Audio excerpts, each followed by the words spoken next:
Thank you for joining me for devotions.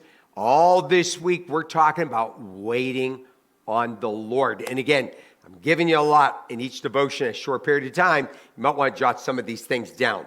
Now I want to talk about waiting requires patience. Okay, most of you, we're not patient people. Watch how people drive. Watch how people fly off the handle. You know, some people seem to come across kind of humble, but they're always getting their feelings hurt, and they're always, kind of ticked off and mad. Well, they're not very patient people. Are you willing to wait on God after all your plans, your preparations, and goals have been set? Okay, so here you are. You work really hard. I mean, you went the whole long distance. I mean, there were 60 steps. You took those steps. Okay, but there are gaps in the process where there's things we can't do. And God has to bring it to pass, or the Lord has to fill in the gaps. This is where we wait on God, where you have to be patient. Psalms 130, verse 5. The Bible has so much to say about this subject. I wait for the Lord, my soul waits, and in his word I hope. My soul waits for the Lord more than the watchmen for the morning. Now, the watchmen for the morning, they were on the walls, and they protected the city. And as the night would go on, it would get sometimes pretty scary throughout the night. You hear some scary sounds out there. And it would be a long night just waiting and working. And they're just waiting for the sun to rise. Well, that's the way we feel at times. But it says you must wait upon the Lord. Patience can be defined as the ability to accept delays or problems calmly. Okay, so what I'm talking about is this. Okay, you got this trouble, you got this problem, you have this trial, you're short money, you fail a class in college, you don't pass your driver's test, you go to the doctor, things don't turn out as well as you think that they should. You got to go get some more treatments, you have to have an extra surgery, whatever it may be. Things don't work out exactly the way you want. I want you to get to the place where you accept it calmly. Now, I'm going to be upfront here. You have to have a fighting spirit in you to get anything done. You do.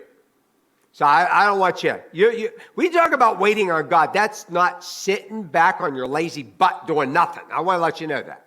I don't even understand that. I don't do that. I've never been there. And I'm just telling you to encourage you. And so I guess I'm not sounding real encouraging. But I want you to say, okay, well, I'm waiting on the Lord. You're always going to keep yourself busy. But you're going to be calm. You're going to get back up and you're just going to go at it one more time. Look, Psalms 38, verse 15.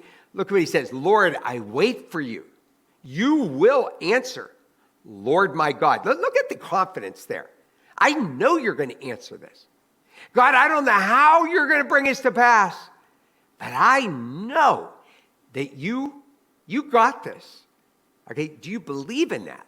Okay, this is all about waiting upon the Lord with confidence. Don't do nothing just because you can't do everything. Isn't that true? Some people are like, well, if I can't do everything at 100%, I'm going to do nothing.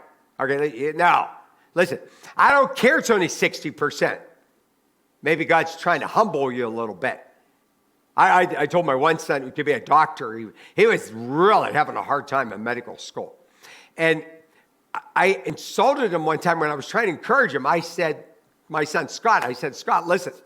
I said, even if you barely pass, even if you're a dumb doctor, you're still a doctor, right? Now, he's a real smart doctor. But what I'm saying is, you don't have to have flying colors. The situation doesn't have to be perfect. You just got to be calm, trust in the Lord, and keep on moving. Patience is doing what you should do while waiting for God to do what only he could do. So when Paul was a prisoner, he was on the boat, he just did everything God told him to do, and he ministered, and he sang Christian songs, and he preached the word. When he was on the island, he just kept on picking up those sticks and throwing another one on the fire, if you remember the story. Ecclesiastes 3:11. God has made everything beautiful in its time, but it's going to take time. Look, the only thing harder than waiting on God is wishing that you had. Oh my goodness. Some people marry the wrong people. You know, if you just would have waited for God's best to come along. I tell some guys around the church, stop marrying a woman so that you can buy her a house to give to her when she divorces you. Now, ladies, I know it's in the opposite too. Wait upon the Lord. Sometimes it takes quite a while, but the Lord is going to bring it to pass.